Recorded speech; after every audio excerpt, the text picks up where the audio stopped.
To mieli, posłuchajcie wiersz o Pani Zimie. Wiersz je napisany po naszemu, cieszyńską rzeczą. Dziecka na prawdziwą zimę już calutki grudzień czekały. Dycki rano, jak z łóżek stowały, przez okna śnieg wyglądały. Mama im prawiła, że Pani Zima po biołu z nienazdanio przyjdzie. Śniegiem świat posuje, wodę zmrozi, a na chwilę w zogródce pobydzie. Przyfurnie z pierwszym śniegiem, dycki w nocy, mało kto ją uwachuje, zimnym pierzym chałupy przykrywo, smreki sosny mrozem maluje, na miedzy za chałupą zima śniega dycki więcej nawali, bo wie, że jutro foter z dzieckami będą śniegu loka kulali. Małe ptoszki siedzą w gniazdach, jeden do drugiego od drugiego się grzeje, jor zielonotrowka się im śni, zima o tym wie, a w duchu się śmieje. Nie starajcie się, zorka obilową gaździno pod gniazdo nasuje, a gazda a i kąsek szpyrki do dziubanio ze szpajski narychtuje.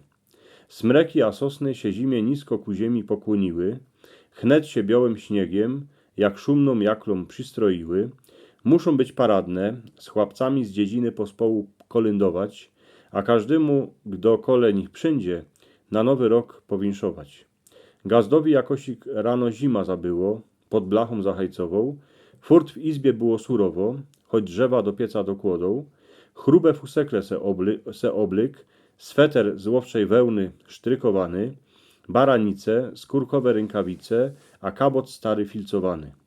Dwierze do pola odewrzył, śnieg w sieni wiesioło tańcuje, gazda na placu łopatą, ku chlywu chodnik odciepuje.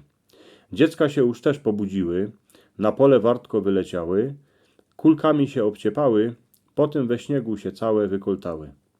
Po połedniu z fotrym na miedzę za chałupą śniegu loka kulały. Ciężko to je robota, gans się przy tymu zmordowały, na głowę mu dały garniec, ręce z mieteł zrobiły, nos z marekwie, knefle z kamieni, do oczy wungli wraziły. Pani Zima jeszcze na szybach strzymne kwiatki namalowała. Starka jak to uwidziała, ogromnie się uradowała, bo se stare hańdowne czasy chnet pospominała, jak z dzieckami na słonkach z kopca sama się spuszczała.